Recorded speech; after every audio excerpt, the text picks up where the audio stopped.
twins write a letter and ask the hotel doctor, "Please, deliver it to apartment 1401. The billionaire reads it and is paralyzed." The morning sun streamed through the windows of the luxurious residential building as two small figures appeared at the entrance. The girls couldn't have been more than 5 years old, both blonde with light blue eyes that shone with determination. They held each other's hands, like a team facing an important mission. Emily, the taller one by a few inches, carried a crumpled white envelope. Sophie, more timid, hid slightly behind her sister, but her curious eyes took in everything around them. "Excuse me, sir," Emily said to the doorman, who looked at them with surprise from behind the marble counter. The man, accustomed only to elegant residents and well-dressed visitors, leaned down to hear them better. "Yes, little one. We want to deliver this." Emily held out the envelope. "Please, deliver it to Penthouse 1401. The doorman took the letter, noticing the childish handwriting on the address. The letters were crooked, some uppercase mixed with lowercase, as if two children had written it together. "Do you live here?" he asked, curious. The girls glanced at each other. "No," Sophie replied, finally speaking. "But our mommy said it's important. It's for our daddy," Emily added, as if it were the most natural thing in the world. The doorman hesitated. It wasn't common for children to show up alone asking to deliver letters, but there was something so sincere in those blue eyes that made him agree. "All right, I'll deliver it." "Thank you," they both said at the same time, and ran off hand in hand. The doorman watched until they disappeared around the corner, then looked at the envelope again. "Foyers to Penthouse 1401, the top floor, where Edward Haynes lived, 40 floors up." Edward was finishing his third business call before 9 in the morning. At 32, he had built a real estate empire that dominated the city of New York. His desk was covered in contracts, charts, and financial reports, his life summed up in numbers and profits. The phone rang again. "Edward Haynes," he answered without looking up from his papers. "Mr. Haynes, it's the front desk. I have a piece of mail for you." "Send it up," he said, already hanging up. Morning mail usually meant important documents or invitations to business events. Edward didn't even stop working when he heard the knock on the door. "Come in," he called out. But it was the doorman himself who appeared, holding the white envelope. "Sorry to bother you personally, Mr. Haynes, but two little girls brought this. They said it was for you, and, well, I thought it best to deliver it by hand." Edward finally looked up, frowning. "Girls?" "Yes, sir. Blonde, very young. They said it was for their father." Edward took the envelope, he already annoyed. It was probably some scheme to try and get money out of him. It wouldn't be the first time someone had used children in a pathetic attempt at manipulation. "Thank you," he said curtly, waiting for the doorman to leave. When he was alone, Edward examined the envelope. His name was written in a child's script, some letters upside down. It would have been almost funny if it weren't so obviously a poorly planned scam. He tore open the envelope without ceremony, expecting to find a request for money or some made-up story about medical needs. Instead, he found a sheet of plain paper with the same childish handwriting. "Hi. Our mommy said you are our daddy. We want to meet you, Emily and Sophie." Edward stood still, reading the message 3 times. Then he started to laugh, a cold sound that echoed through the empty office. "What a joke," he muttered. Him, a father? Impossible. The doctors had been very clear years ago. He was sterile, a condition discovered during routine exams when he was 25. The news had come as a relief at the time. No children meant he could dedicate himself completely to his business, without distractions or extra responsibilities. And now, 2 children showed up out of nowhere with a letter saying he was their father. Obviously, their mother had found his address and concocted this ridiculous plan. Edward crumpled the paper, ready to throw it in the trash. But something made him stop. Emily and Sophie. The names echoed strangely in his mind. There was something about the simplicity of the letter, the genuinely childish handwriting, that didn't seem like an elaborate scam. 5-year-old children couldn't act that well. He smoothed the paper out again, rereading the words. Our mommy said you are our daddy. Who was this mother? Edward tried to remember any woman who might have a reason to invent such a story. In recent years, his relationships had been superficial and brief, women more interested in his money than in him. But 5 years ago, Edward leaned back in his chair, forcing his memory. 5 years ago, he was still building his empire, working 16-hour days. He had been in a few more serious relationships back then, but nothing that could result in... He stopped. There was one person. Someone he had pushed away because of work. Someone who... No, he said aloud, shaking his head. He was sterile. Doctors didn't make mistakes about that sort of thing. And even if they did, any woman would have come after him much sooner, especially after he became wealthy. Edward looked out the window, watching the city move 40 floors below. People like tiny ants, all with their small problems. He had built his life away from such complications, away from attachments that could disrupt his plans. But the letter was still there, in his hand. We want to meet you.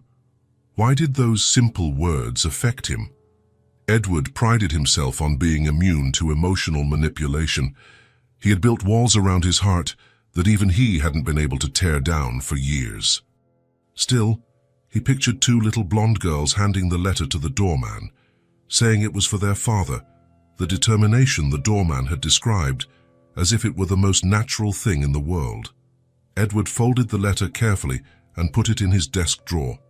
Not because he believed it, of course, just so he wouldn't lose the evidence when he decided to take legal action against this ridiculous extortion attempt. But as he returned to his work, trying to focus on numbers and reports, an image persisted in his mind. 2 little girls, hand in hand, walking up to the most elegant building in the city to deliver a letter to the father they had never met. And for the first time in years, Edward Haynes found he couldn't get something out of his head. 3 days had passed since the letter was delivered, and Edward had almost managed to forget about it. Almost. The word almost irritated him deeply, because Edward Haynes was not a man to let loose ends disturb his meticulous routine. During those 3 days, he had tried to maintain his normal schedule. Meetings at 7 in the morning, contract reviews until noon, international calls until 6 in the evening. The routine he had built to keep his mind occupied and away from unnecessary distractions. But the letter was still there, tucked away in his desk drawer, like an annoying reminder of an unresolved issue. As much as he tried to focus on the numbers and charts, his mind kept drifting back to that childish handwriting and the simple words that had unsettled him more than he wanted to admit. On Thursday morning, while reviewing the blueprint for a new shopping mall that promised to generate millions in profit, his intercom buzzed. Edward answered without taking his eyes off the projected figures on his computer screen. Mr. Haynes. The doorman's voice sounded hesitant, almost nervous. What is it? He replied with the typical impatience of someone who dislikes being interrupted during work. The girls are here again, sir. Edward stopped typing.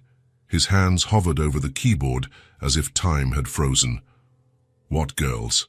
The same ones from Monday, Mr. Haynes. The ones who brought the letter. They said they're going to wait for you to come down. Edward shot up from his chair abruptly, knocking some papers over in the process. The documents scattered across the floor, but he didn't even notice. What do you mean, wait for me to come down? How old are they again? They look about 5, sir, very small, but they're very determined. I've never seen such resolute children. Determined? Edward almost laughed at the absurdity. They're 5-year-old kids. What do they know about determination? Yes, sir, but they're sitting quietly on the lobby sofa, and they said they won't leave until they talk to you. They've been here for over an hour. Edward felt his blood pressure rise. The day was starting to completely unravel. An hour? And you haven't done anything? You haven't called anyone? I've tried everything, Mr. Haynes. I offered them water, cookies, asked if they wanted me to call someone, but they just say they came alone and that they need to talk to their father. They insist that you are their father. This is completely ridiculous. Edward slammed his hand on the desk, making the monitor wobble dangerously. "Call the police, or social services, or whoever is responsible for these children." "I tried to suggest that, sir. But they say they know very well where they are and that their mother knows exactly where they've gone. They seem very sure of themselves."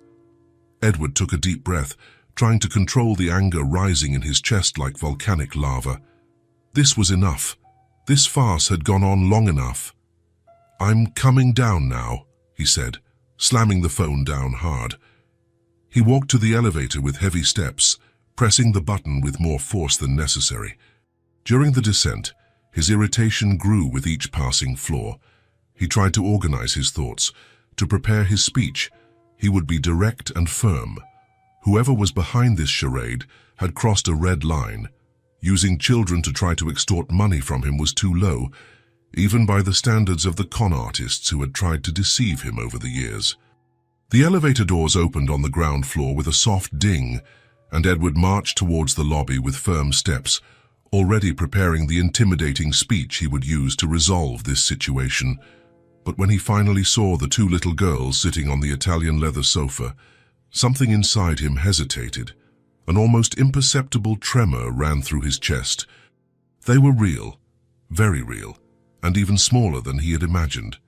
Two little blondes with crystal-clear blue eyes, swinging their little legs that barely reached the floor from the high sofa, whispering to each other. Emily, the slightly taller one, wore a simple blue dress that looked well cared for but was visibly a bit too big for her small frame. Sophie wore a similar dress in light pink, with a small, neatly sewn patch on the right knee. Both of their blonde hairs were tied in slightly lopsided pigtails. There was something genuinely touching about the scene. Two children so small, sitting with their backs straight, waiting patiently like adults in a waiting room. But they were still children. Sophie fidgeted nervously with her hands, and Emily observed everything around her with intense curiosity. When they noticed him approaching, they both stood up at the same time, like little soldiers snapping to attention. The movement was so synchronized that Edward almost smiled. "Are you Edward?" Emily asked, lifting her small chin and looking directly at him without any sign of fear. Edward stopped in front of them, trying to maintain the serious and intimidating expression that worked so effectively in business meetings. But these two little ones didn't seem impressed. On the contrary, they watched him with genuine curiosity. "I am Edward Haynes," he said, using his most formal tone, "and you are trespassing on private property." The girls glanced at each other quickly, confused by the legal term. "What's private property?" Sophie asked, tilting her little head to the side. Edward blinked. He wasn't prepared to explain legal concepts to 5-year-olds. "It means you can't be here without permission," he said, trying to simplify. "This is a private building, only for residents." "But we just want to talk to you," Emily said. "Our mommy said you're our daddy." And there it was, the bombshell Edward had expected, but which still caught him off guard. Hearing it in person from the mouths of two such small children made the situation feel much more real than a crumpled letter. "Your mother is completely mistaken," he said, crossing his arms. "I don't have children. I can't have children. It's impossible." "Why?" Sophie asked with that persistent curiosity of children. "Because medically it's not possible." Edward felt the absurdity of the situation. He, one of the most powerful men in the city, was explaining fertility issues to two 5-year-olds. "I'm sterile." The girls looked at him, not understanding. "What's sterile?" Emily asked, pronouncing each syllable carefully. Edward ran a hand over his face. How had he gotten to this ridiculous point? "It means I can't have children," he explained, feeling foolish. "But our mommy said you're our daddy," Emily insisted, with that typical childhood stubbornness. "And my mommy never lies to us. She always tells the truth about everything." "Your mother is mistaken this time," Edward said, raising his voice more than he intended. Sophie took a small step back, startled by his tone, but Emily stood her ground. "No, she's not," Emily said, her eyes starting to well up with tears she refused to shed. "She said you're very busy with work, but that you are our daddy." Edward turned to the doorman, who was watching everything with an embarrassed expression. "Call social services immediately," he ordered. "These children have been abandoned and need assistance." "We're not abandoned," Emily shouted. "Our mommy is at work. She said we could come talk to you." "Working where exactly?" At the place where she works," Sophie said, uncertain, looking to her sister for support. Edward rolled his eyes. The children had obviously been coached not to give specific information. "Enough of this whole charade," he said, turning to go back to the elevator. "I get out of here before I call the police for real." "Wait," Emily yelled, and there was something in her desperate tone that made Edward stop. When he turned around, he saw the girl was holding a small rectangular photo. "My mommy said to give this to you," Emily said, holding out the photo with a trembling little hand. Edward hesitated for a long moment. Part of him wanted to ignore it and go up to his apartment, but curiosity was stronger. He took the small photo, expecting to see the face of some opportunistic stranger. Instead, the world came to a complete stop. It was Clara Morrison, with that radiant smile that used to light up any room she was in. Her light brown hair falling over her shoulders, the bright green eyes he knew better than his own. It was a recent photo, but she was exactly as Edward remembered, perhaps a little more mature, but still the same Clara who had occupied his thoughts for years. His hands began to tremble uncontrollably. Clara, the only woman he had ever truly loved, without reservation. The only one who had managed to break through all his defenses and make him think about something other than work. The only person he had lost because he was young, stupid, and obsessed with building his empire. 5 years. It had been exactly 5 years since she walked out of his life forever, tired of competing with meetings and contracts. 5 years since he chose a crucial investor presentation over her birthday. 5 years since she said she loved him more than anything, but couldn't be in second place anymore. Edward looked up from the photo and really looked at the two girls. This time he truly saw them, without the barrier of skepticism he had maintained. Emily's eyes, light blue like his, but with tiny flecks of gold around the pupil, exactly like his were as a child. The shape of Sophie's face, the slightly square chin, the line of her jaw, features he saw in the mirror every day. The way Emily lifted her chin when she was determined, the exact same gesture he made in difficult meetings. Sophie's stubborn persistence as she continued to look at him without blinking, just like himself as a child. "No," Edward muttered, shaking his head. "No, no, no." But the evidence was right there, not just in Clara's photo, but in the faces of the two little girls who watched him with intense expectation. "Sisa mommy said you work a lot," Sophie said, breaking the silence. "But she said you're nice when you can stop thinking about work for 5 minutes." Edward swallowed hard. Clara had said those exact words years ago, during one of their last arguments, that he was a different person, kind, funny, caring, when he switched off his business brain. Did she say anything else about me?" he asked, hating how weak his voice sounded. "She said you like chocolate ice cream with brownie chunks," Emily replied, "and that you sometimes sing in the shower when you're happy." Edward felt the floor sway. Clara was the only person who knew about those intimate quirks, the only one who had shared lazy Sunday mornings with him before his obsession with work destroyed everything. "She also said you would deny being our daddy," Sophie continued with brutal honesty, "but that deep down you would really want to get to know us." Edward looked at the photo again. Clara was smiling, but there was something melancholic in her green eyes, as if she knew this conversation would be difficult for everyone.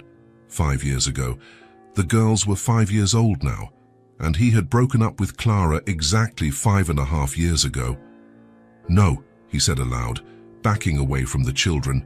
"This doesn't prove anything at all." But his voice sounded desperate, even to himself. "The doctors said I was sterile," he continued, more to convince himself. "Specialists don't make mistakes about this. It's science, not opinion." "Maybe they were wrong this time," Emily said with devastating simplicity. Edward looked at her, then at Sophie, then at Clara's photo. Clara seemed to be smiling directly at him through time. "This proves nothing," he repeated, handing the photo back to Emily with unnecessary force. But even as he denied it, he couldn't stop looking for resemblances in the girls' faces. And the more he looked, the more he found. "You need to go home now," he said, trying to regain control. "Immediately. But you haven't said if you want to meet us yet," Sophie protested, with relentless childlike logic. Edward closed his eyes for a moment. When he opened them, the two were still there, looking at him expectantly. "My mommy said you always run away when you're scared," Emily said suddenly. Edward froze, staring at the girl. "I don't run away from anything in my life." "Then why are you leaving without talking to us properly?" Emily asked, crossing her little arms. The question hung in the air like a direct challenge. Edward opened his mouth to respond, but no words came. Why was he running away? Because two unknown children had appeared claiming to be his daughters, and that was impossible. Because he had built his life on the certainty that he couldn't have children. Because Clara had come back in the most unexpected way. Because he was terrified. Edward looked at Emily and Sophie, who were waiting for an answer. Their blue eyes reflected a determination he recognized, even as he denied it. "Where do you live?" he asked suddenly. The girls looked at each other. "Not too far from here," Emily said. "We walked." "Alone?" "Two 5-year-olds walking alone." "Our mommy said we were brave enough," Sophie answered with pride. Edward ran a hand through his hair. Two 5-year-olds walking alone through the streets of Queens to find a father they didn't even know existed. It was crazy. It was dangerous. It was exactly the kind of desperate thing Clara would do if she had no other options. "All right," Edward said, surprising himself. "All right, I'll go with you." "You will?" Emily asked, her eyes shining with hope. "I will," Edward confirmed, still not quite believing it. "And I need to see your mother." The walk took only 15 minutes, but for Edward it felt like an eternity. The two girls, Emily and Sophie, skipped beside him on the sidewalks, pointing at shops and cars, chatting to each other as if it were the most natural outing in the world. Edward, meanwhile, felt each step like a march into the unknown. Along the way, he watched the girls with renewed attention. The way Emily swung her arms as she walked was identical to his as a child. His mother always used to comment on it. Sophie had a habit of furrowing her brow when she was concentrating, just as he did during important meetings. Small details that disturbed him more than he wanted to admit. They left the upscale area of Midtown, where his building was Gucci, and entered a simpler neighborhood in Queens. The houses were smaller, older, but well kept. Small gardens, older cars parked on the street, children playing on the sidewalks. A world completely different from the one Edward knew. "This is it," Emily announced, pointing to a small 2-story house, painted white with blue trim that needed a fresh coat. Edward stopped in front of the simple iron gate, observing the residence. There was a small front garden with flowers that looked like they had been planted with care, but now showed clear signs of neglect. The curtains in the main window were drawn, giving the house an air of privacy. Everything about it screamed simplicity, the opposite of his luxurious life. Sophie opened the gate, which had no lock, Edward noted, and ran towards the front door. "Mommy! Mommy! Edward came with us. He's here!" Edward hesitated at the gate. There was still time to turn back, to escape this situation that promised to turn his life upside down. But Emily looked at him expectantly. "Aren't you coming in? Mommy's waiting." Before he could answer, the front door opened, and there she was. Clara Morrison appeared on the doorstep wearing a simple cotton dress, a moss green that highlighted her eyes. Her brown hair was pulled back in a practical ponytail, and she looked thinner than Edward remembered, almost fragile. But she was still unmistakably the same woman who had occupied his thoughts for years. When their eyes met, time stood completely still. "Edward," she said, her voice carrying a complex mixture of surprise, resignation, and something he couldn't quite identify. "Clara," he replied, his throat feeling dry. The girls ran to their mother, each holding one of her hands. "He came, Mommy, he came to meet us," Sophie said excitedly. Clara looked down at her daughters, then back at Edward with intensity. There was a firmness in her face that he didn't remember seeing before. "Come in," she said, stepping back from the door. "We need to talk properly." Edward walked through the small garden and entered the house. The interior was simple but cozy. A small living room with a floral fabric sofa, a light wood coffee table with a few scratches from use, photos of the girls scattered on the wall in cheap but carefully arranged frames. It was all very different from the minimalist luxury of his apartment. "You can go play in your room," Clara said to the girls. "Mommy needs to talk to Edward about grown-up things." "But we want to stay and listen," Emily protested. "Not now, sweetie. You can come back later, if he wants. But first, he and I need to talk alone." There was a natural authority in Clara's voice that made the girls obey immediately. They ran up the stairs, leaving the two adults alone in the tension-filled room. A heavy silence settled between them. Edward watched Clara more closely. She looked tired and with small lines around her eyes that weren't there 5 years ago. Her clothes were simple, well cared for, but visibly inexpensive, and there was a determination in her posture that he didn't recognize. "Why now?" Edward asked, breaking the silence. "Joyce, after 5 years, do you decide to do this?" Clara sat on the sofa, gesturing for him to take an armchair. Edward remained standing. "Sit down, Edward. We need to talk like adults." "I'd rather stand. Answer my question." Clara sighed, running a hand through her hair. They started asking about their father, Emily especially.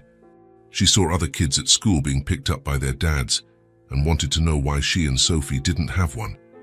"And you decided to make up a story that I was their father?" Clara's green eyes narrowed. "Make up? Edward, they're your daughters. I didn't make anything up.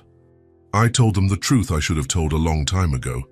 "That's completely impossible," Edward began, pacing the room like a caged animal. "You know very well I can't have children. The doctors were adamant about it." "They were wrong, Edward. Medical specialists don't make mistakes about this kind of thing." Clara stood up too and facing him. "Yes, they do. And the proof is upstairs, playing in their room."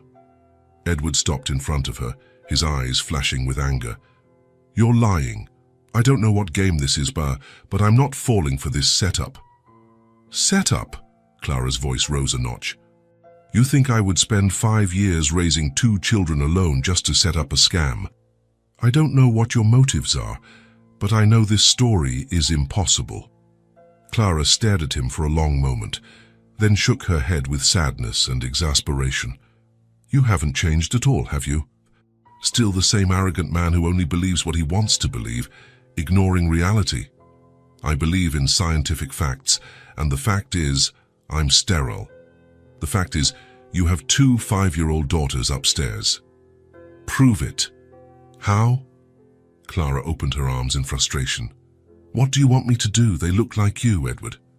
"Anyone can see the resemblance immediately." Edward let out a bitter laugh. "Resemblances can be a coincidence, or you could have chosen their father because he looked like me." Clara turned pale.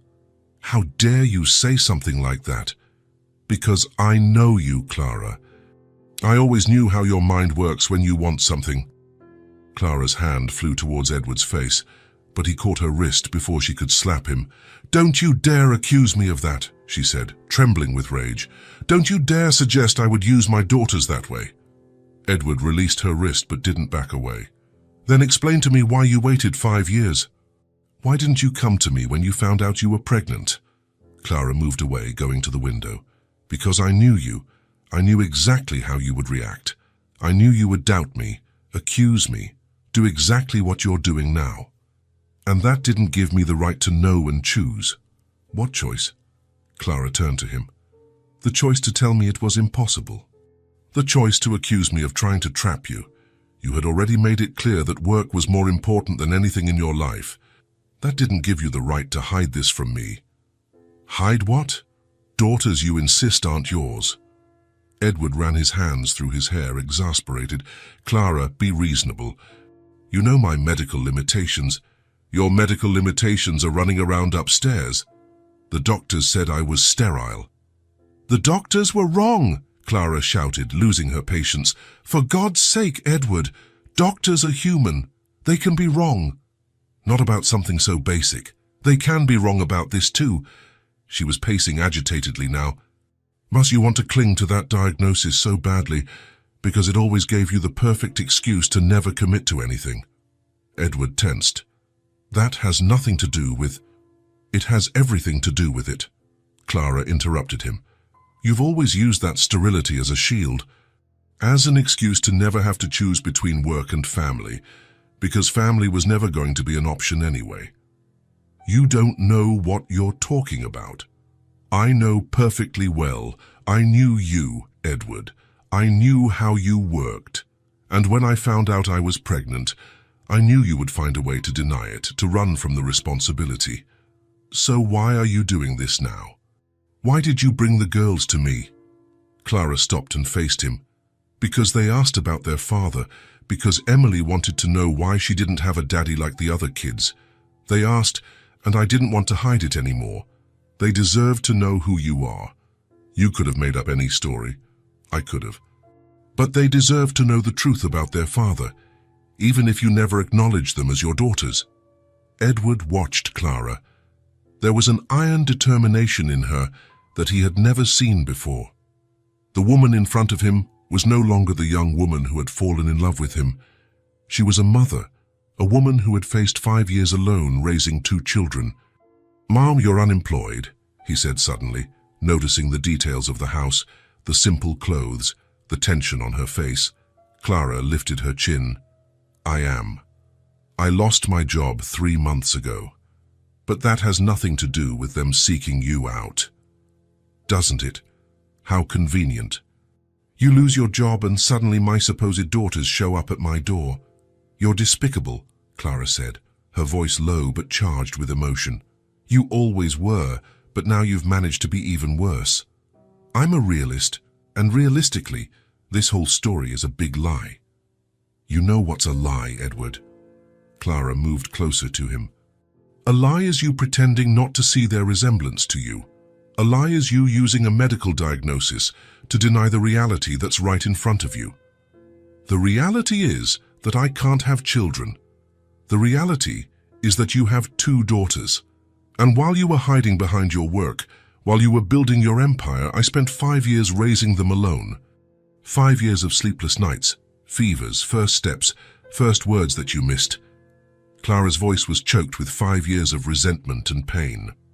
5 years of watching them grow up without a father, wondering why they were different from other children.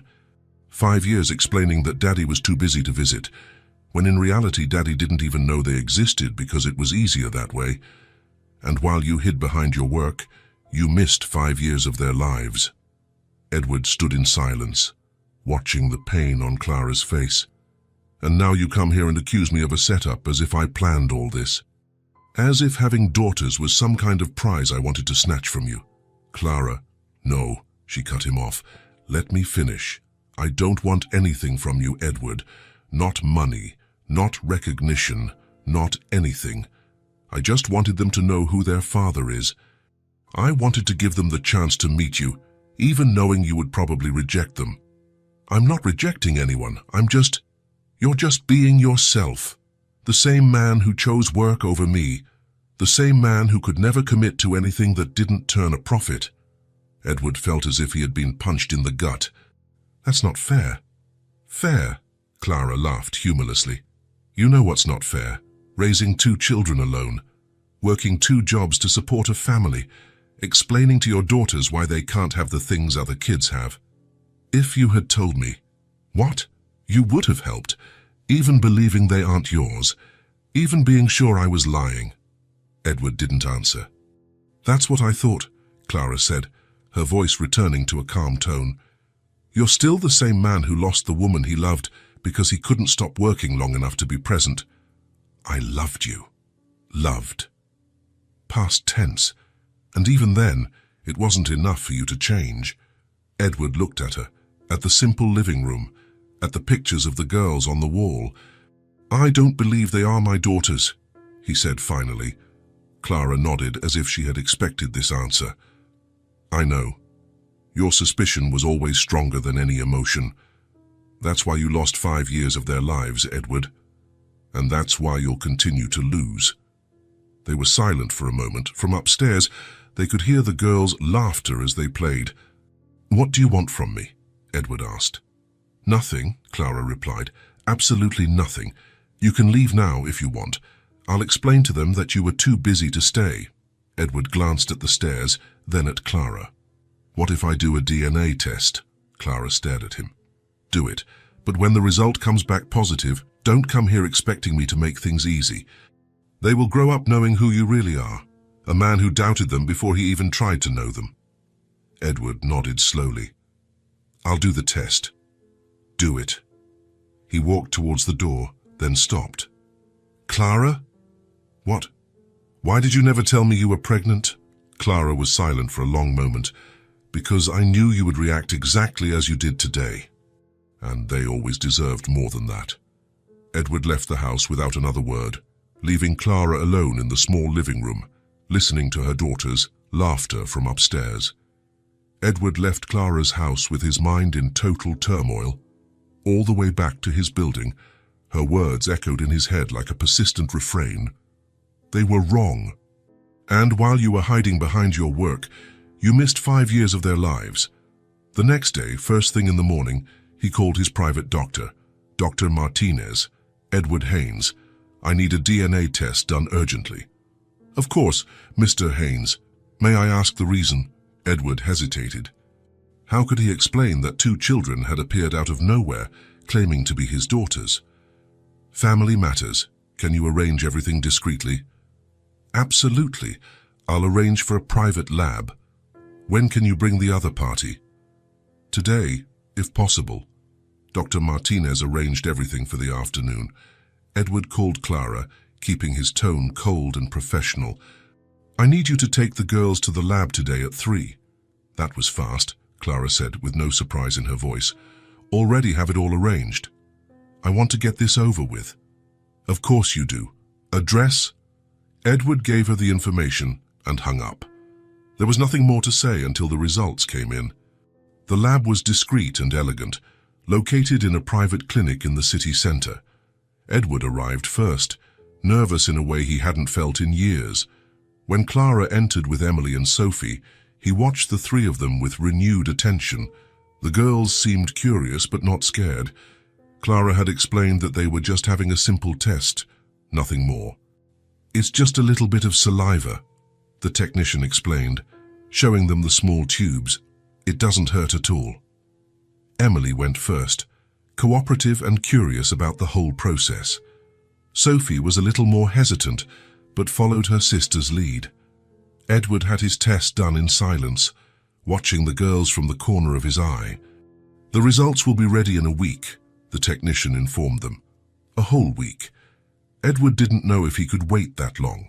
During that week, something strange happened. Edward found himself thinking about the girls constantly, not just about the possibility of them being his daughters, but about them as small individual people. On Wednesday, he was in an important meeting when he remembered how Emily had lifted her chin when she was determined to deliver the letter. On Thursday, during an international call, he thought about the way Sophie fidgeted nervously with her hands. On Friday, why he did something he had never done before. He left the office early and drove to the girls' school. He didn't go in, just stayed in the car watching the children leave. When he saw Emily and Sophie running towards Clara, who was waiting for them at the gate, something stirred in his chest. They were so small, so full of energy and life, and maybe they really were his, but no, he couldn't think like that. The test would prove he was right. It had to. On Saturday, Edward woke up early and instead of going to the office as he always did, he drove to a park near Clara's house. He hadn't planned it. He just found himself there. To his surprise, he saw Clara walking with the girls. They were playing in the children's area while Clara sat on a bench reading a book. Edward watched from a distance, hidden behind a tree like a spy. Emily was clearly the leader. She would climb on the playground equipment first, test if it was safe, then call for Sophie to follow her. Sophie was more cautious, more observant. She would study each piece of equipment for a while before deciding if she wanted to play on it. The two of them looked after each other naturally. When Sophie tripped and scraped her knee, Emily immediately ran to help her, calling for Clara. When Emily got stuck at the top of a slide because she was afraid to come down, Sophie stood at the bottom, encouraging her. Edward watched for 2 hours, fascinated by the dynamic between them. They were definitely sisters, that much he could see. But were they his daughters? On Monday, he couldn't concentrate on work. Every time the phone rang, his heart leaped. Was it the lab? On Tuesday, the same thing. Meetings passed without him paying attention. Contracts went unreviewed. His assistant commented that he seemed distracted. On Wednesday morning, the phone finally rang. "Mr. Haynes, Dr. Martinez, the results are in." Edward's heart stopped. "And? Can you come to my office? I'd prefer to deliver them in person. Just tell me over the phone." There was a pause. "Mr. Haynes, the test was positive, a 99.9% certainty. The girls are your biological daughters." The world stopped. Edward sat down heavily in his chair, the phone still glued to his ear. For a long moment he couldn't process the words. "Mr. Haynes, are you there?" "I'm here," Edward said, his voice hoarse. "Are you sure?" "Absolutely. There's no margin for error. Emily and Sophie are your daughters." Edward hung up the phone and sat in complete silence for 15 minutes. For the first time in many years, perhaps decades, Edward Haynes felt the ground completely disappear from under his feet. He had daughters. 2 5-year-old daughters he had rejected, doubted, and accused of being the product of lies. 2 daughters who had been raised for 5 years without him. 2 daughters he knew absolutely nothing about. His hands trembled as he held the medical report Dr. Martinez had sent by email. There it was, in cold, precise scientific language. Edward Haynes was the biological father of Emily and Sophie Morrison. Clara was right. The doctors had been wrong about his sterility, and he had wasted 5 whole years of his daughters' lives because he refused to consider that possibility. Edward cancelled all his meetings for the day and drove immediately to Clara's house. He rang the doorbell with his hands still shaking. Clara opened the door and, seeing his expression, understood immediately. The results came in. "They did," Edward confirmed, his voice coming out weaker than he intended. "And you were right. They're my daughters." Clara showed no surprise or satisfaction. She just nodded. "I know." "How did you always know?" "How were you so sure?" "Because I was never with anyone but you back then, Edward. You were the only man in my life." The simplicity of her answer hit him like a slap. Of course, Clara had never lied to him in all the years they had known each other. Why would she start now? "Can I see them?" Clara hesitated. "They're playing in the backyard. But Edward, now that you know the truth, what are you planning to do?" "I don't know," he admitted with brutal honesty. "I really don't know." Clara studied him for a moment, then opened the door completely. "Come in, but take it slow. To them, you're still a stranger." Edward entered the house and walked to the back door. Through the kitchen window, he could see Emily and Sophie playing with dolls in the small grassy backyard. They had created an imaginary house under a tree and were having a make-believe tea party. His daughters. The words still sounded impossible in his mind. "Can I talk to them?" Clara nodded and opened the back door. "Girls, you have a visitor." Emily and Sophie looked up and smiled when they saw Edward. "Edward!" Sophie shouted, running to him. "Did you come to play with us?" Edward looked at Clara for guidance, but she just watched. "I came to talk to you." "About what?" Emily asked, always direct. Edward crouched down to their level. "How did you tell 2 5-year-olds that you were their father? Remember that test we took?" The two nodded. Well, the results showed that I really am your daddy. Emily and Sophie looked at each other, then at him. We already knew, Emily said simply.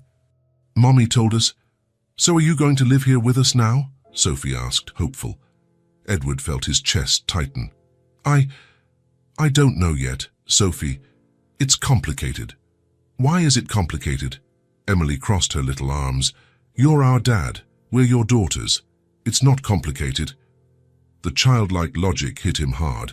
For them, it really wasn't complicated. Do you want some things? Edward asked, feeling lost. Toys? Clothes?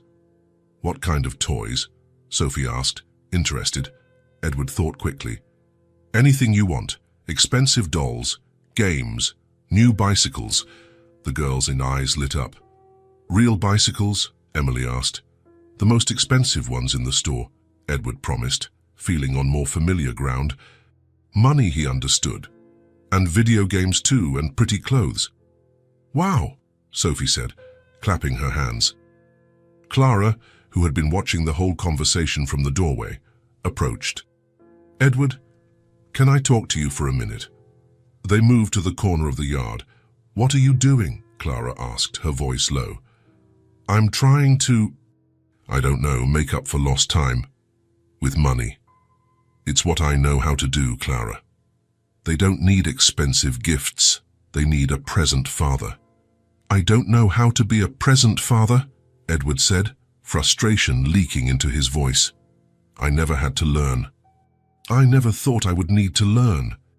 Clara studied him with an expression that mixed pity and exasperation. Then learn now. Start slow. Stay here. Play with them. Talk to them.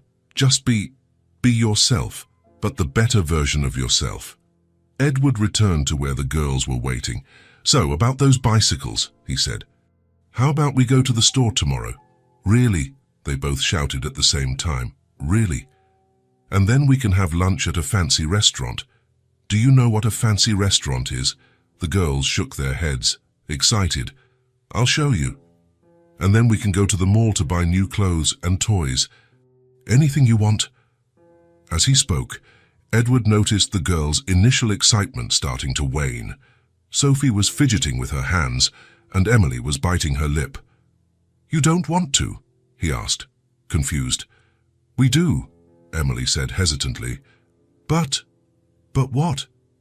Are you going to leave afterward? Sophie asked, her voice small. The question caught him off guard. Will I have to work? Everyone works, Emily said. Mommy works, but she doesn't leave. Edward looked at Clara, who was watching with an expression he couldn't interpret. I'm not leaving forever, he said, trying to sound convincing. I'll visit you. When? Sophie asked. When I can.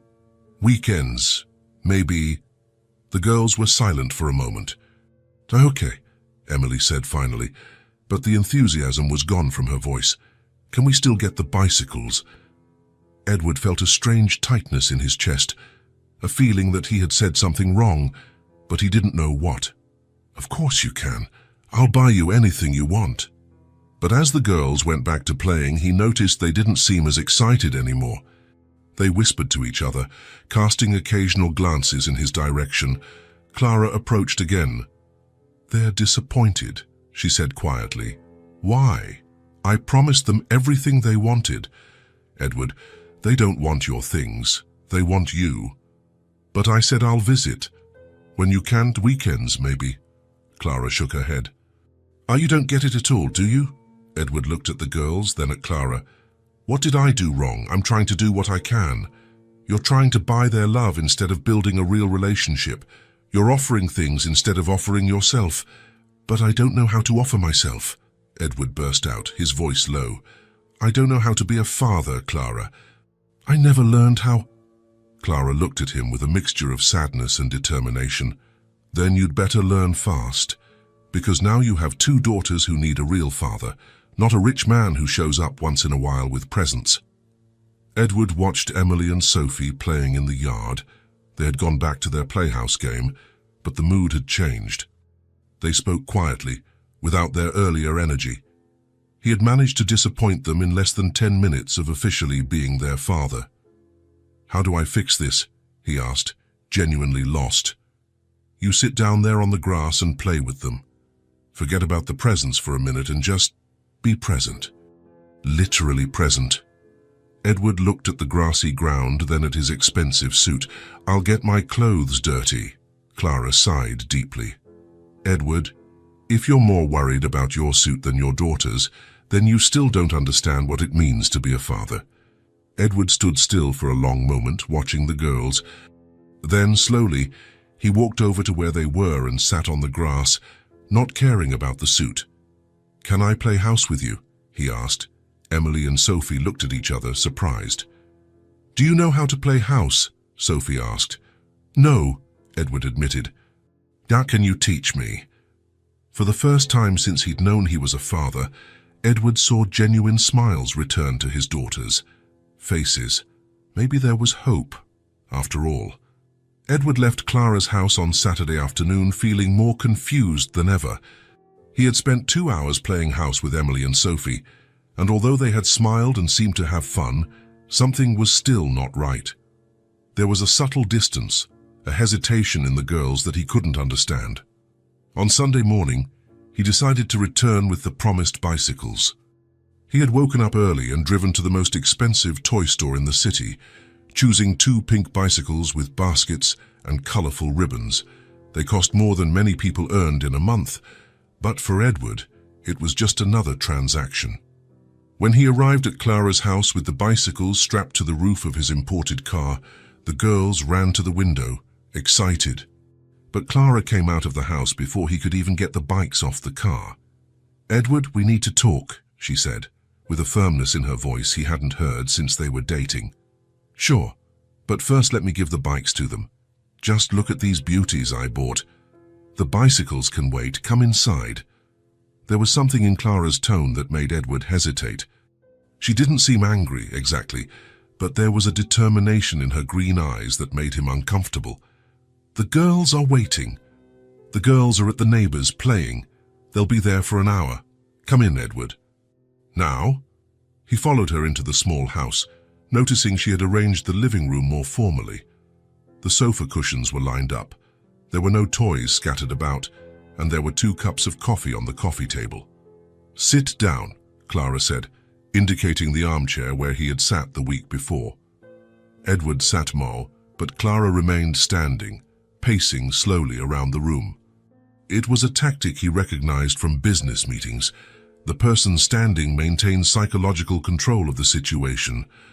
"Clara, if this is about money for the girls—" "Stop," she interrupted him, raising her hand. "Just stop talking and listen to me for 5 minutes. Can you do that?" Edward nodded, surprised by her direct tone. Clara stopped in front of the window, looking out for a moment before turning to him. "You bought $1,000 bicycles for 2 5-year-olds. I wanted to give them the best."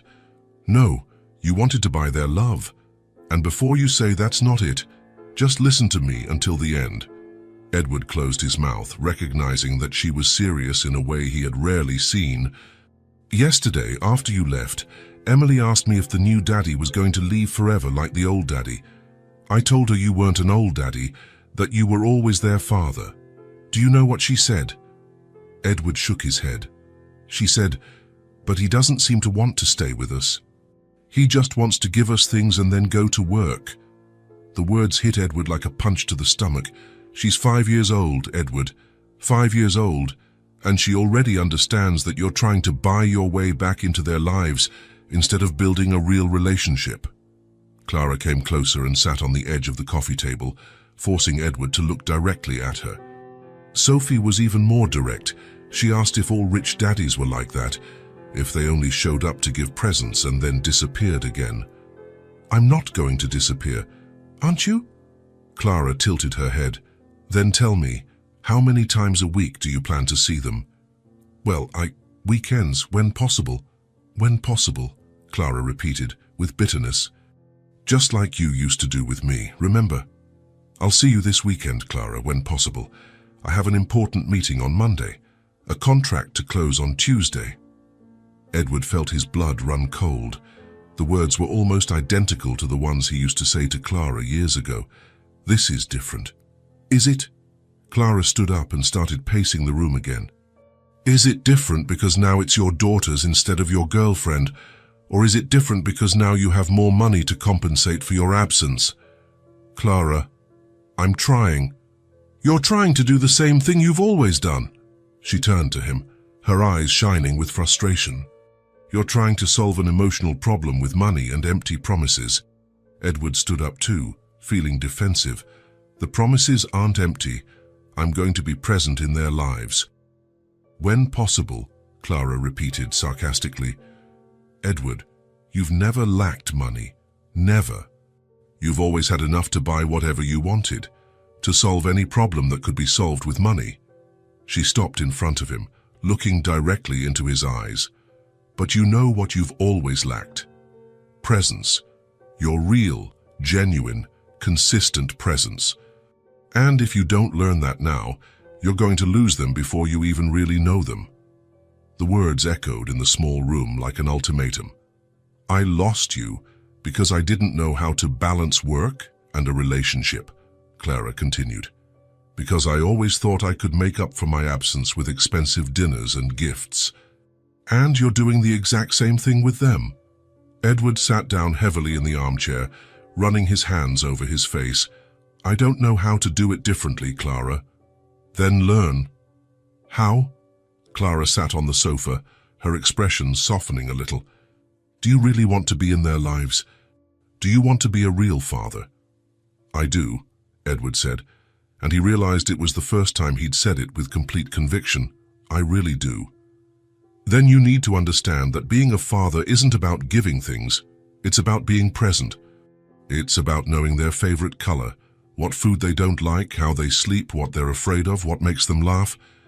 "I don't know any of that," Edward admitted, "because you never asked. You never sat on the floor with them and really talked. You offered toys instead of offering your attention." Clara leaned forward, resting her elbows on her knees.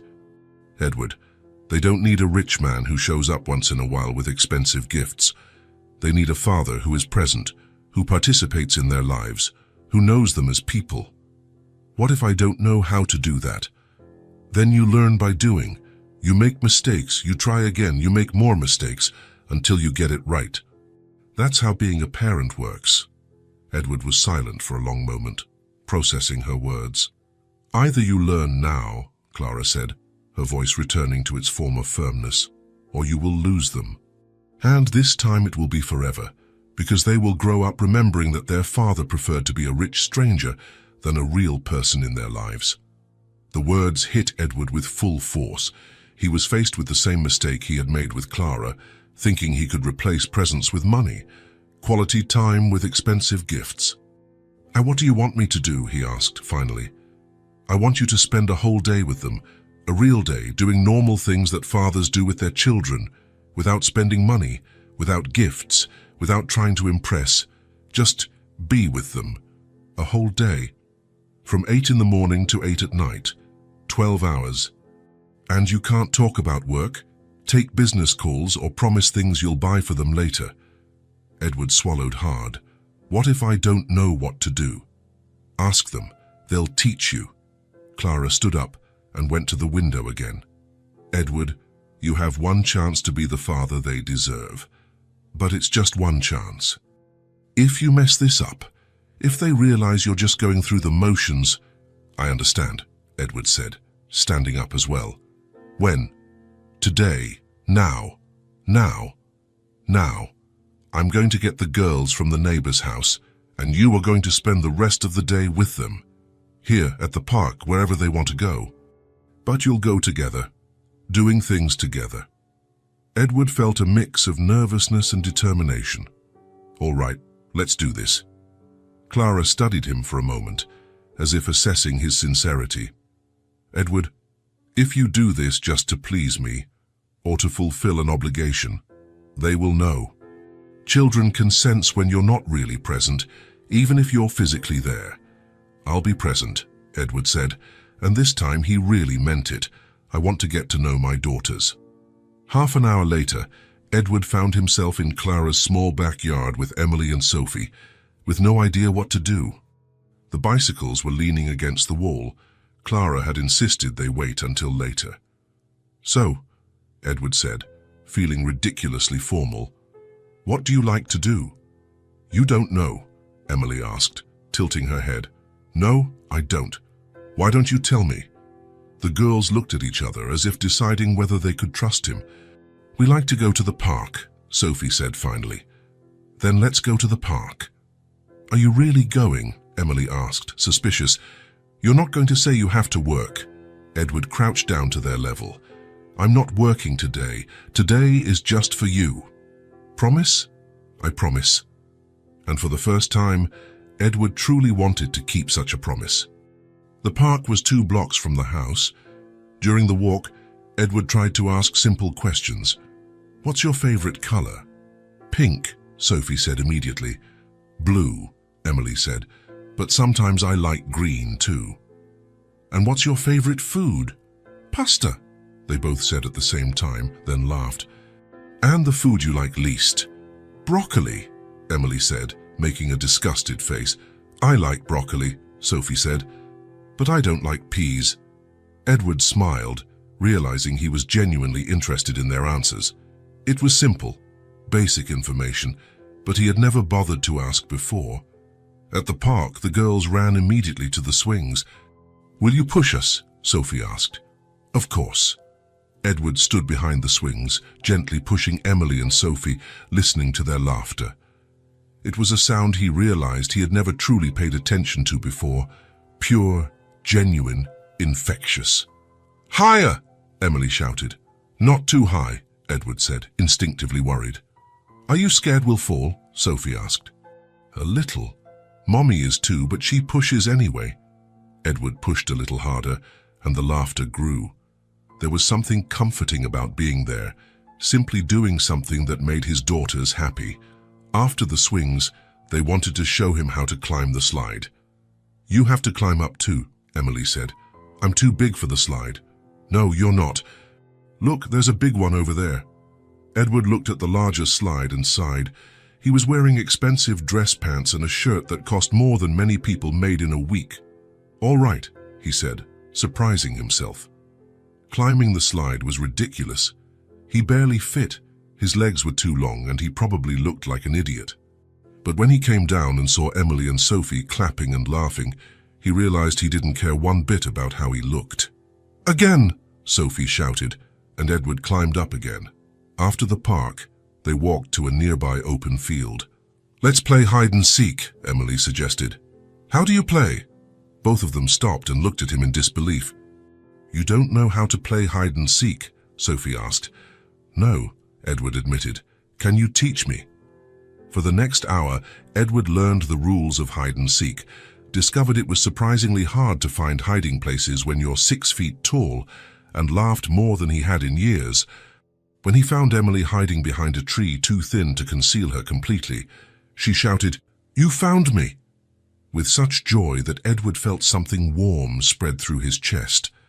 When it was his turn to hide, and Sophie found him crouched behind a low bush, she said, "Daddy, you're too big to hide there," and laughed so hard she fell onto the grass. Daddy. She had said daddy naturally, without thinking. And Edward realized that for the first time, the word didn't sound strange. As it started to get dark, they walked back to Clara's house. On the way, Sophie took his right hand, and Emily took his left, and they walked like that for the 2 blocks. "Daddy," Emily said as they walked, "are you coming back tomorrow? Do you want me to come back?" "Yes," they both said at once. "Then I'll come back." "Even if you have work?" Edward stopped walking and knelt in front of them. "Girls, I promise you I'm going to try to be a better father. I'm going to try to be more present. It won't be perfect at first because I'm still learning, but I promise I'll try." "Okay," Sophie said, and hugged him. Emily hesitated for a moment, then hugged him too. "You're nice when you're not talking about work," she said. Edward laughed. "Thanks. You're nice too." When they got home, Clara was waiting at the door. "How was it?" she asked. "So it was Edward searched for the right words. It was the best day I've had in a very long time. Daddy played hide and seek, Sophie shouted, running to Clara. And he went down the slide, Emily added. Clara smiled, and Edward saw approval in her eyes. That's great. Did you have fun? A lot, they both said. Now go wash your hands for dinner. And then you can show Daddy the drawings you made yesterday. The girls ran inside the house. Edward stayed at the door with Clara. How did I do? He asked. Look at them, Clara said. They're happy, genuinely happy. I think you did well. After a simple dinner, pasta with tomato sauce, which Edward discovered was indeed the girls' favorite food, Emily and Sophie disappeared into their room and came back with some papers. We made a drawing for you, Sophie said, holding out a sheet of paper. Edward took the drawing and felt something stir in his chest. It was 3 stick figures, a tall man in the middle, 2 small girls, one on each side, all holding hands. There was a yellow sun in the corner, a square house with a red door, and what looked like colorful flowers scattered on the ground. This is you, Emily said, pointing to the middle figure. And this is us. And this says Daddy, Sophie said, pointing to some crooked letters under the male figure. Edward held the paper with slightly trembling hands. It was just a child's drawing, made with crayons on plain paper. It probably cost less than 50 cents in materials, but it was the most valuable gift he had ever received.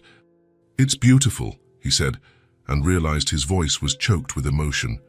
Can I keep it? Of course, Emily said. It's for you. Do you really like it? Sophie asked, seeking approval. Edward looked at the drawing again, then at the 2 girls watching him expectantly. For the first time since he found out he was a father, perhaps for the first time in his entire adult life, Edward Haynes felt genuinely, completely connected to other people. I love it, he said, and this time he let the tears well up in his eyes. It's the best gift I've ever gotten. And as he hugged Emily and Sophie, with the drawing still in his hand, Edward finally understood what it meant to truly feel like a father. 2 weeks had passed since the day at the park, and Edward had kept his promise to be more present. He visited the girls every day after work, even if only for an hour. He had eaten dinner at Clara's 3 times, played hide and seek in the backyard, and even helped with their homework. The drawing Emily and Sophie had made for him was framed on his office desk, right next to his financial monitors. Every time he looked at those stick figures holding hands, he felt a connection to something much bigger than spreadsheets and profits. On Thursday morning, Edward was reviewing reports when his phone rang. Edward, it's Richard, said the voice on the other end of the line. Richard Thompson was one of the most important investors on the East Coast. Richard, what a surprise. Straight to the point, I have a proposal that might interest you. A deal that will triple your profits in the next 2 years. Edward sat up straighter in his chair. I'm listening. A commercial and residential complex in Miami, 20 towers, a shopping center, a recreation area. We're talking a return of almost $500 million in 3 years. Edward felt the familiar adrenaline of big business. Sounds interesting. What's the timeline? The Japanese investors are in town only today and tomorrow. If we want to close, it has to be tomorrow. Friday, 2 in the afternoon at the Continental Hotel. Edward jotted it down in his planner. Friday, 2 in the afternoon. I'll be there. Excellent. Edward, this is the kind of deal that defines a career. After hanging up, Edward stared at the note. $500 million. It was more money than he had made in the last 5 years combined. It was the perfect opportunity. He was so absorbed in the numbers that he almost didn't hear the phone ring again. Edward? It was Clara. Hi, Clara. I'm calling to remind you about the girls' and school performance, Friday at 2 in the afternoon. Edward felt his stomach clench. School performance. Edward, did you forget? They've been rehearsing for weeks. It's the most important event of the term. Emily is going to recite a poem and Sophie is going to sing a song. The memory came flooding back. The week before, Emily had come running up to him. Daddy, I'm going to say a poem at school. Can you come watch? And Sophie had added, I'm going to sing too. It's very important for the parents to be there. Edward had promised he would be there. Clara, something important came up at work. More important than your daughters? Edward looked at his planner. 2 in the afternoon, the same time on the same day. Clara, it's a very important contract, $500 million. With that money, I can secure the girls' future forever. Edward, you're doing it again. Doing what? Putting work before family? Thinking money can replace presence? It's not that. It's just that this is a once-in-a-lifetime opportunity. And this is a once-in-a-lifetime performance too. They're 5 years old, Edward. This performance isn't going to happen again. You don't understand the magnitude of this deal. I understand that you're about to make the same choice that cost you our relationship 5 years ago. The line went silent. Edward, they've told all their friends that their daddy is going to be there. Emily drew a heart on the program with your name inside. Sophie practiced her song 15 times yesterday. Edward felt something tighten in his chest. Choose, Edward. This time, make the right choice. She hung up, leaving Edward alone with his decision. For the rest of the morning, Edward tried to focus on work, but he couldn't. $500 million versus a 1-hour school performance. Logically, there was no comparison. But every time he tried to convince himself, he heard Sophie's voice practicing, or saw Emily drawing a heart with his name on it. At lunchtime, he called Richard. Richard, about tomorrow. Is there any chance we can move the time? Impossible. The Japanese have a flight at 5.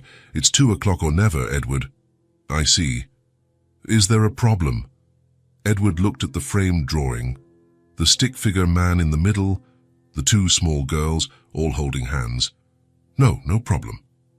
But when he hung up, Edward wasn't sure if he had told the truth.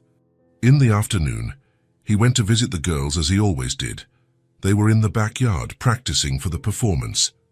Daddy, Sophie shouted. Want to hear my song? Sophie stood in the middle of the lawn and began to sing a song about friendship. Her small, clear voice filled the air. Did you like it? She asked when she finished. It was beautiful, Sophie. Now it's my turn, Emily said. She recited a poem about family, about having people who love you. Every word seemed chosen to strike Edward in the heart. You're going to be there tomorrow, right, Daddy? Sophie asked, holding his hand. Edward looked at her, then at Emily. I have a very important meeting at the same time. The smiles vanished from both their faces. But you promised, Emily said, her voice small. Sometimes, work. You always choose work, Emily interrupted, crossing her little arms. Just like Mommy said. Emily, it's not like that. Yes, it is, she shouted, her eyes shining with tears. You said you would be different, but you're not. She ran inside the house. Sophie looked at Edward with disappointment. Can't you miss work just once? She asked. Edward knelt down to her level. Sophie, it's a very important meeting. With this money, I can buy beautiful things for you. I don't want things, Sophie said, shaking her head. I want you to come watch me sing. And then she too ran inside, leaving Edward alone. Clara appeared at the door. They told me what happened. Clara, you have to understand. I understand perfectly. You haven't changed at all. It's not about the money, it's about their future. Their future is being decided right now. When they find out whether they can trust their father or not. She came closer. Do you want to know what their future will be if you miss tomorrow? They'll grow up knowing they can't count on you. They'll grow up thinking they aren't important enough. But with this contract, you'll have more money, but you will have lost your daughters. Forever. That night, Edward stayed late at the office, looking back and forth between the contract papers and the girls' drawing. $500 million versus a school performance. The old Edward would have known exactly what to do. Business came first, always. Opportunities like this didn't come along every day. But the old Edward didn't have daughters who drew hearts with his name in them. The old Edward didn't know what it was like to see pure disappointment in the eyes of people who trusted him completely. Edward picked up the drawing and studied it for the 100th time. 3 stick figures, holding hands, smiling. It was so simple, so pure. There were no contracts and no numbers, no complications, just a father and his 2 daughters together. That was what they wanted. Not $500 million, not extravagant gifts. They wanted him to be there, watching them shine. Edward picked up the phone and dialed Richard's number. "Richard, sorry to call so late." "Edward, is everything all right?" "Richard, I need to cancel the meeting tomorrow." There was a long silence. "Cancel? Edward, we're talking about $500 million. "I know, but I have something more important to do." "More important? What could possibly be more important than this?" Edward looked at the drawing again. "My daughters have a performance at school. They're counting on me." "Your daughters? Edward, you can see your daughters any time. This opportunity won't come again." "I know," Edward said, feeling completely at peace with his decision. "But I'm not going to miss this moment." "Edward, you're making the biggest mistake of your career." "No, Richard. For the first time in my life, I'm making the right choice." Edward hung up the phone. $500 million. Gone. The biggest opportunity of his life. Lost forever. And he had never felt better about a decision. On Friday at 2 in the afternoon, Edward was sitting in the 3rd row of the small school auditorium. He had arrived an hour early, securing a seat with a good view of the stage. He was nervous in a way he never was in business meetings. The lights dimmed and the performance began. One after another, small children took the stage.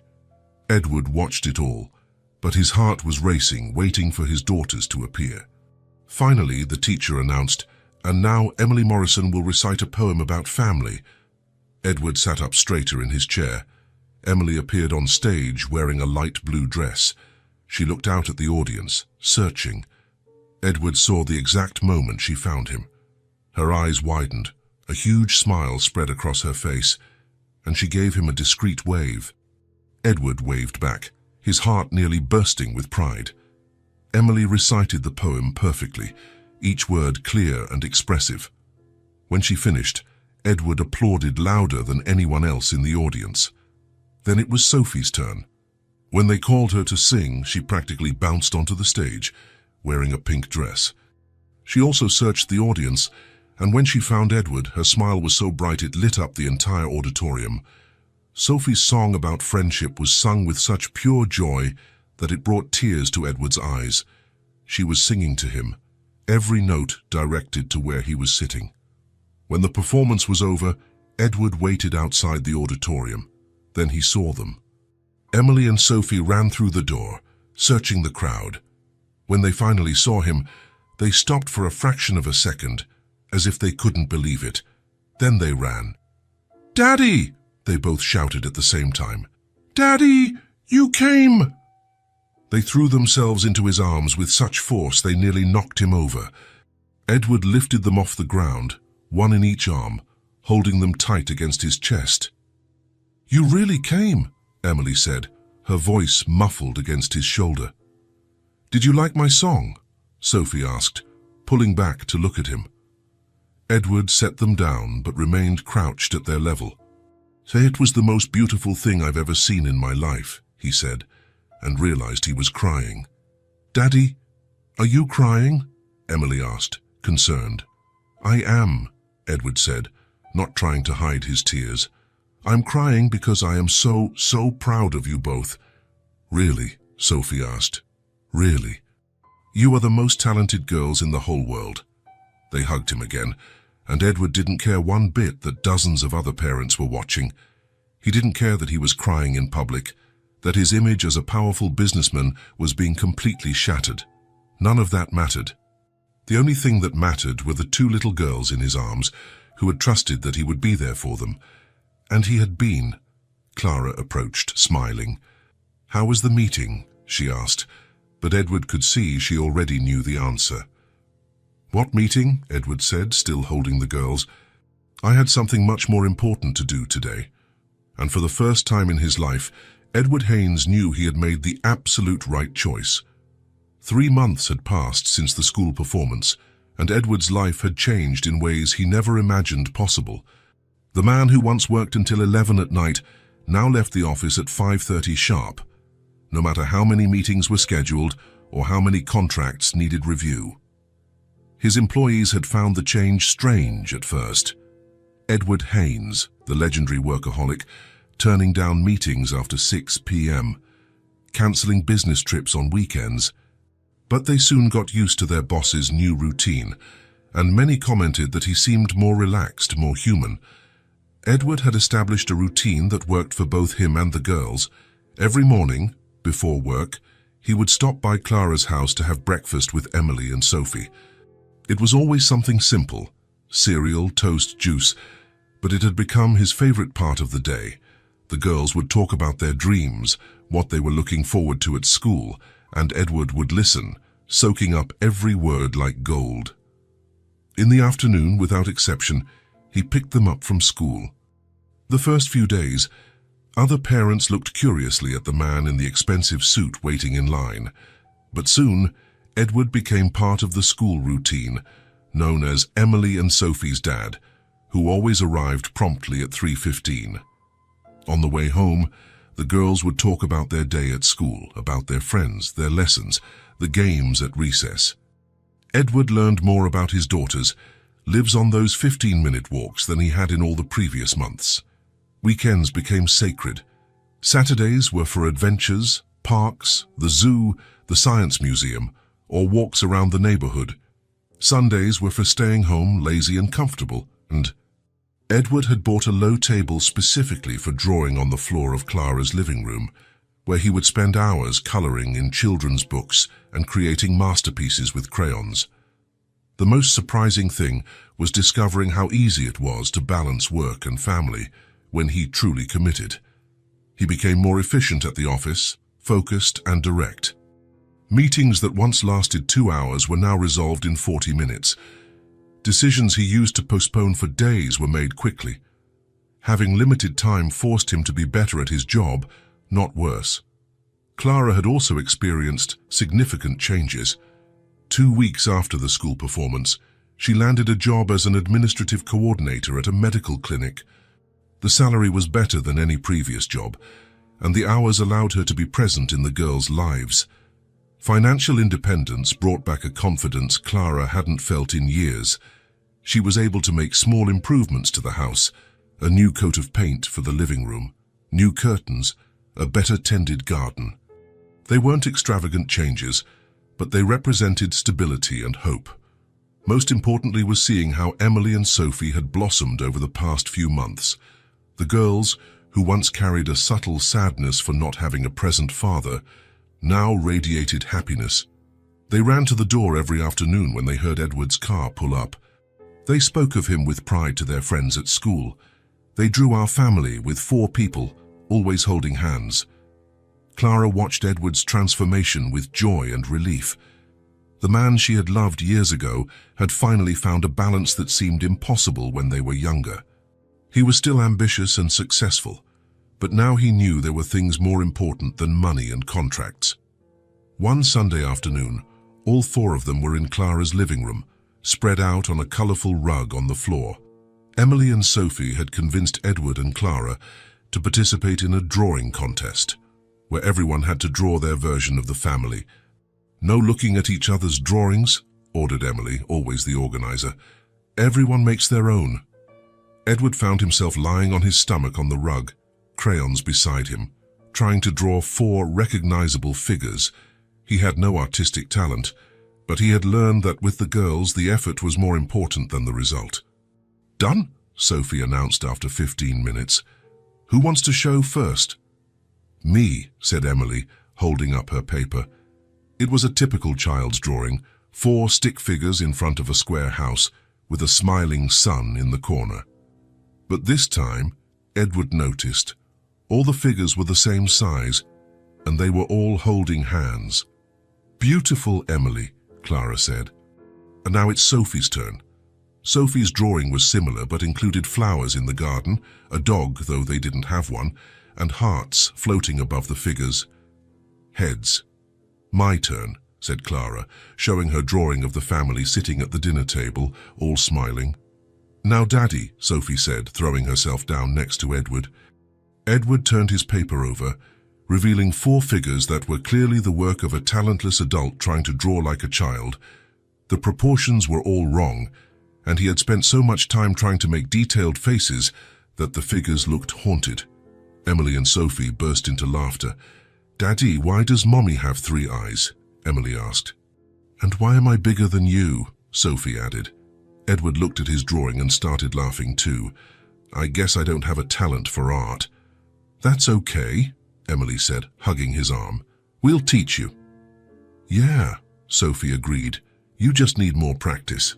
Clara watched the scene with a smile. Seeing Edward on the floor, laughing at himself, completely unconcerned with his image, was something she had never imagined possible. "How about we put all the drawings on the fridge?" she suggested. "Yes!" the girls shouted in unison. While Clara and the girls arranged the drawings in the kitchen, Edward remained alone in the living room, watching through the doorway. Sophie was on her tiptoes, trying to reach a magnet on the fridge, while Emily held the drawings. Clara helped them patiently, laughing at something Sophie had said.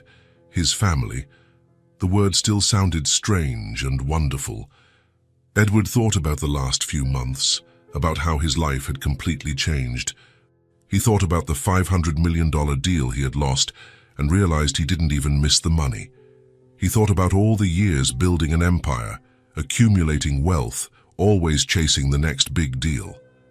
And then he looked at his daughters taping drawings to the fridge, radiant with happiness over a simple afternoon of drawing on the floor. When the girls came running back into the living room, throwing themselves into his arms for a group hug, Edward felt an absolute clarity about what truly mattered in life. "Daddy," Emily said, snuggled against his chest, "are you staying for dinner?" "If Mommy lets me," Edward replied, looking at Clara. "Of course you can," Clara said. "Says, but you're helping cook."